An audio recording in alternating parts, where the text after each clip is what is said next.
Hello दोस्तों, जय माता दी। आज हम आप लोगों के लिए लेकर आए हैं मीराबाई के अनोखे प्रेम की कथा। आशा करती हूँ आप लोगों को बहुत अच्छी लगेगी।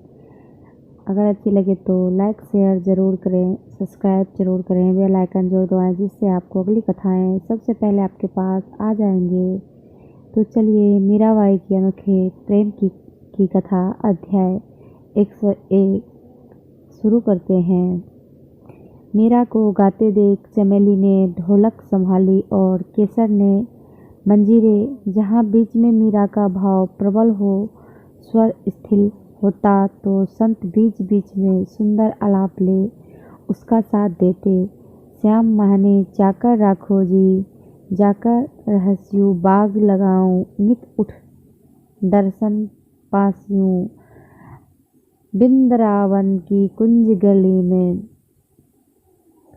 गोविंद लीला गास्यु, चाकरी में दर्शन पास्यु, सिमरन पास्यु खर्ची, भव भगवती जागिरी पास्यु, तीनों बता सरसरी।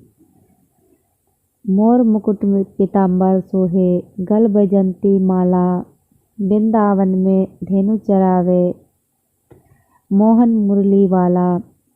हरि नवकुंज लगाओ स्यो, बीच बीच रखो बारी, सावरिया रो दर्शन पास्यु, कपहर को सुम्बु सारी। जोगी आए जोग करन को, तप करने सन्यासी, हरि भजन को साधु आया, वृंदावन रावासी। आधी रात प्रभु दर्शन दीन्हा, जमुना जी रे तीरा, मीरा रे प्रभु गिरधर नागर, हिवड़ो घानो अधीरा। भजन विश्रमित हुआ तो संत विभोर हो, झूमने लगे, नेत्र बंद कर वे दोनों हाथ उठाकर मीरा की गाई पंक्तियों को दोहराने लगे। तुमने तो बेटी इतनी विनम्रता से अपना दास्य धर्म भी बतला दिया और कितनी चतुराई से अपनी रुचि के अनुसार ठाकुर से अपनी पगार भी मांग ली। वाह, किसी भी भक्त के लिए कितनी शिक्षाप्रद बात कह डाली। हे श्याम सुंदर, मैं भी वृंदावन वास करती हुई आपके उपवन का ध्यान रखती हुई आपकी सरस मधुर लीला का गुणगान करूंगी और आपके लिए गए इस कार्य की पगार के रूप में अपने दर्शन, अपने स्मरण की, हाथ में खर्ची और अपने भाव भक्ति की जागीर बस मुझे दे देना। वह धन्य धन्य मीरा, आज मैं धन्य हो गया। वृंदावन की प्रेममयी धारा और तुमसी प्रेम मूर्ति के दर्शन पाकर मैं सचमुच धन्य हो गया। ऐसा क्यों कहते हैं महाराज?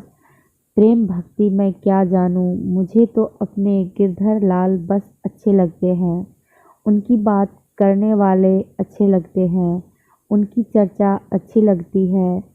बस ठाकुर से संबंधित सभी कुछ अच्छा लगता है। बस क्या अच्छा लगना ही प्रेम होता है। मीरा ने भोलेपन और सरलता से कहा। प्रेमी को तो आप हैं भगवान, न जाने कहाँ से इस अंधकारिणी को दर्शन देकर कृतार्थ करने पधारे हैं। बेटी, जिसके अतिरिक्त तुम्हें कुछ और दिखाई न दे, जिसमें तुम्हारी सारी दिनचर्या, सारे क्रियाकलाप सिमट जाए, उसी का नाम, उसी की सेवा, उसी का चिंतन ही हर पल भाए, यही तो प्रेम भक्ति है। संत ने स्नेह से समझाते हुए कहा। संत की सादगी और अपनत्व ने, उनके अलाप कंठ की गहराई और राग स्वर की शुद्धता ने मीरा को चकित कर दिया था।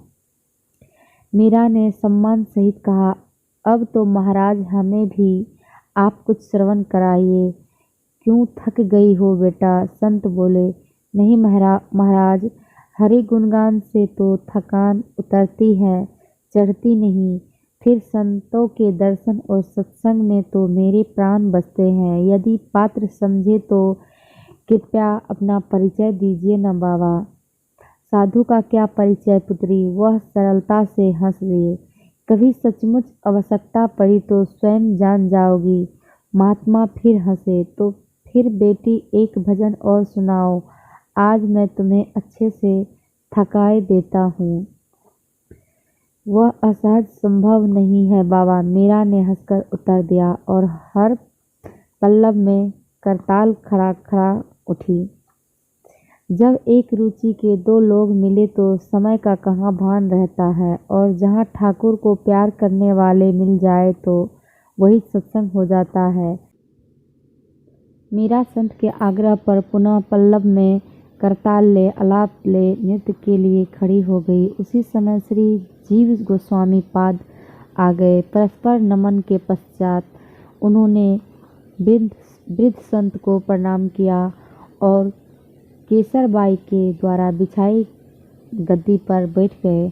केसर ने मीरा के इंगित पर उनके चरणों में नुपुर बांधे और वह मंजीरे लेकर चमेली के पास बैठ गई। श्री जीव गोस्वामी पाद सत्संग का जमाया वातावरण पाकर अति आनंदित हो उठे। मीरा ने गोपी स्वरूप से नृत्य करते हुए श्री श्याम सुंदर की माधुरी का एक अतिशय भावपूर्ण पद गाया। अंतिम पंक्ति की पुनरावृत्ति करते हुए संत ने कितने ही विभिन्न भावों से सुंदर आलाप किए। उनके कंठ की सरसता से सब आत्मा विभोर हो उठे। मीरा को तो भावावेश हो आया। संत और गोस्वामी जी विभोर विह्वल थे। मीरा ने बिना रुके नाचते हुए दूसरा शरणागति का पद आरंभ किया। मैं गिरधर के घर जाऊं। दोनों ही उमंग के साथ बजाने लगे। कभी कभी महात्मा जी बीच में लंबा आलाप लेते और सम पाकर लाकर छोड़ते ही सब झूम जाते। मीरा भाव के अनुसार मंद माध्यम और तीव्र गति में नृत्य कर रही थी।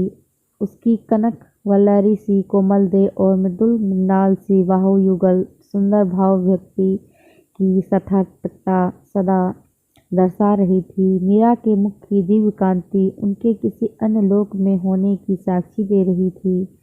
नेत्रों की वर्षा कभी थमती और कभी तीव्र होती, कभी मीरा के सुंदर नयन समर्पण के भावाधिक्य में मुंद जाते और कभी दर्शन के आह्लाद में विस्फुरित हो पलकों से झपकाना भूल जाते। दिन मनी ढल गए तो मीरा ने करताल रखकर संतों को प्रणाम किया।